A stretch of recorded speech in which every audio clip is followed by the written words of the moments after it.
Saying before I was cut off, yeah, I need new equipment. But anyway, sixth house, work, health, and daily routine, and new moon, solar eclipse. Plenty of new energy and new opportunity in that sixth house of work. So for a new position or a new job, health, some type of new health regimen that you might do, or a new diet or something that may come along, something new. And just in your everyday daily routine, there may come some new changes. Something new. It's going to bring about a change. All right. So then we go to eighth house. Jupiter's been in the eighth house a while, so there's plenty of opportunity coming from other people's resources.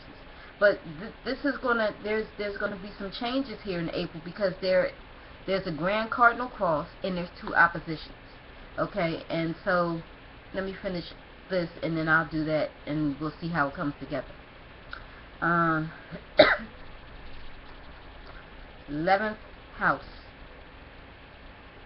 Mars retrograde, and then there's a full moon lunar eclipse around April 15th.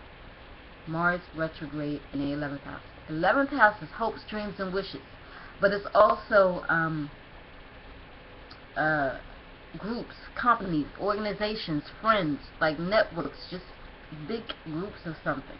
And so maybe you were dealing with this group or this company, and since it's retrograde, Mars is normally an action planet, and it makes you assertive and aggressive, and you really want to be part of this company, you want to be part of this group.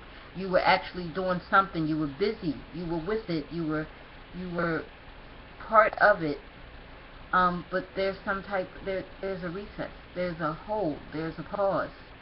You're now rethinking, regrouping, redefining something, and it has to do with this group or this company or this network.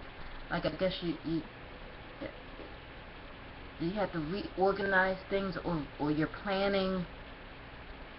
You just kind of put things on hold with this group or this company, or whatever. If you had some type of conflict or something with this company or this group, you may have to go back and deal with it to get closure on it, because also, like I said, on the 15th is a full moon lunar eclipse, brings about changes and endings. So there was some type of reoccurring conflict or something that's coming back, that you have to deal with, so that you can get some closure and move on. Okay, so it's a good thing, because you're getting it together, you're handling it, and so that you can move on and move up. And Saturn in this 12th house. 12th house is private matters, is past matters, is service to others.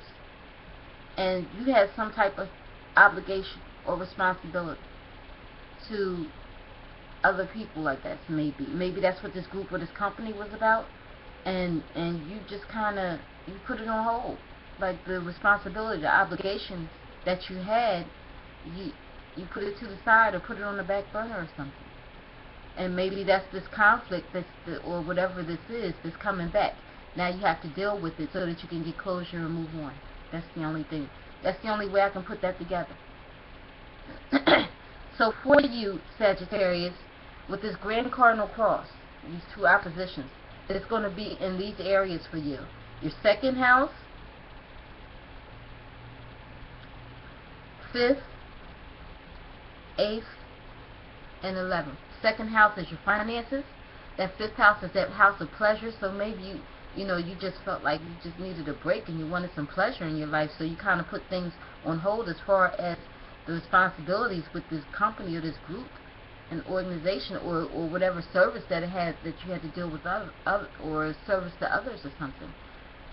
I'm not sure, but anyway, let me say, second house was the finances, 5th house is pleasure and amusement, 8th house is other people's resources, and then 11th house is a group or company. And in these areas is where is where all of this is coming into play. So in the opposition between the second house in the 8th house, the money that you earn in the other people's resources, some type of opposition between there, obstacle. The money that you earned, and when I say other people's resources, it's 8th house where Jupiter is payout, like insurance, inheritance, royalties, taxes. So there's something about the money that you earned, and then there's something going on with other people's resources, like your taxes or your insurance or something. I don't know. I don't know how that plays out. And then you go to that 5th house. The 5th house is the pleasure, that pleasure house, that amusement house, romantic partner, children, creative endeavor. And that 11th house is a group or company or network. So something right there, there's an opposition between, you know, your romantic partner, your children, or something like that, or the creative thing that you want to do, and it's opposing what you have to do with this company or this group that you were with or working for or something. Okay? I don't know, but give me some feedback on that. So, I'm going to wrap this up. This should have been part 2. I'm going to get ready to check and make sure part 1 came out. It cut off for me, and I hope it uploaded. So, I say this in all my videos. I will continue to say it. This is strictly for entertainment purposes only. None of this is set in stone. And before all of this, I put God first in my life. So, thank you so much for watching, and have a blessed day.